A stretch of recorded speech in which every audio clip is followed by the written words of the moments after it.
As a knee, foot and ankle specialist, today I'm going to provide you my recommendations on the best on-cloud shoes for plantar fasciitis.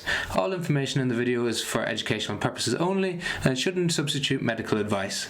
The two shoes that we're going to talk about today are the ON Cloudrunner 2 and the ON Cloudmonster 2. They're two completely different types of shoes and we're going to split up how they're beneficial depending on the type of plantar fasciitis you have. So normally in clinic we try to split up plantar fasciitis into two different types, a compressive type and a stretch type. So the compressive type is when you initiate heel contact with the ground, that's when you get your worst pain. The stretch type is when you move from midfoot onto push-off phase. As it stretches the plantar fasciitis, that exacerbates your pain even greater than when you initiate heel strike. So these are two typical patterns that we see in clinic, and that really influences what shoes we often recommend to patients. Now we've got numerous other videos on different shoes for plantar fasciitis, and obviously today we're going to focus on the ON Cloud. So first off, we've got the ON Cloudrunner 2. It's considered a mild to moderate stability shoe in the ON Cloud range alongside the Cloud Flyer. So it provides stability through different ways, but the first thing we're going to talk about is the amount of cushioning in the shoe. So you've got 39 millimeters of cushioning in the heel and 29 millimeters of cushioning in the forefoot, giving you a 10 mil difference from the back to the front of the shoe. It comes in at 277 grams, so considerably lighter than the Cloudmonster 2, and there's a reason for that which we'll touch on later with the Cloudmonster. It's got support in the inner aspect of the shoe. They've got a Cloud Tech cushioning where the Cloud Techs or the pods are more dense and durable on the inner aspect of the shoe, so they don't sink as much when you apply pressure to it. Therefore, it provides added stability to the inner aspect of your shoe.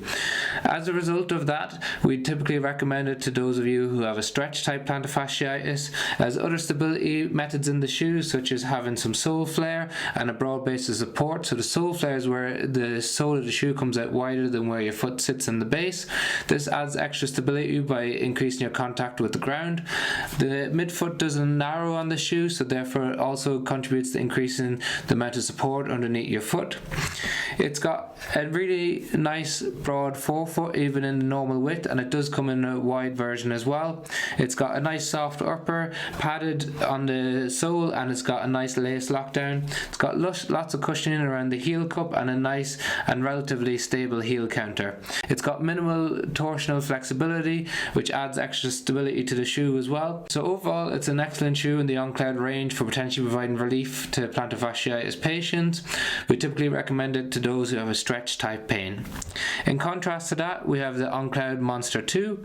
As you can see, it's quite a maximalist shoe, even though it has a lower stack height than what you see on the Cloudrunner. So it has 35 millimeters of cushioning on the rear foot, and it has 29 millimeters of cushioning on the forefoot, giving you a 6 mil drop, and it comes in around 295 grams for a men's size 9 US. So this shoe feels completely different underfoot compared to the Cloudrunner. It's super soft underfoot, so when you initiate contact with the ground, it feels like you're walking on a cloud.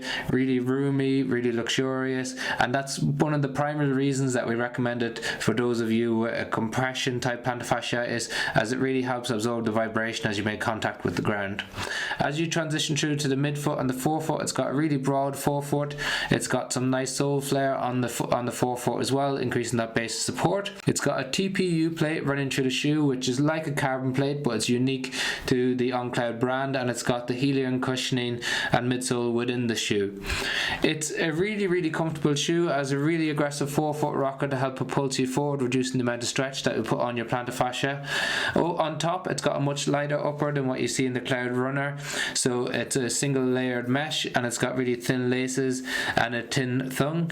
Both thongs are gusseted, so they're stitched in so they won't slip from side to side. It's got a little bit less padding around the heel counter, and it's a little bit more flexible on top. So those of you who might have any Achilles conditions or Haglund's deformity will typically find that this more mobile heel counter is a bit more comfortable. Overall, it's an excellent maximal cushion shoe. What I wouldn't recommend this shoe for is if you've had conditions like peroneal tendonitis or posterior tibial tendonitis, as it makes it a little bit unstable by having so much stack in the shoe. shoe. It doesn't have as many stability elements as you find in the Cloudrunner 2, so even though the Cloudrunner 2 has a bit more stack, it's a little bit more stable of a shoe. The Cloudmonster 2 is very much a maximalist cushioned shoe, so really good for absorbing that initial heel strike. It does help the stretch type plantar fasciitis by having this aggressive forefoot rocker, but typically we bias it towards the compression type pain. In terms of how you would typically manage plantar fasciitis, please keep in mind that shoes are only a part of the puzzle. It's really important to think about your daily activity levels, the amount of time you spend on your feet, stretching the plantar fascia, and some loading protocols like the Alpha protocol that we'll link to in the description below. If you've got any questions on the shoes, please leave them in the comment section below. We try to give as much guidance as we can, but we can't give specific advice to different conditions that people have without an assessment. If you'd like to purchase these shoes, we'd appreciate if you do so via the links in the description, as it helps us fund the channel without affecting the price of the shoe. Otherwise, if you're not going to purchase them but you found the video helpful, please like, subscribe and share the video, as that makes a big difference to our channel as well.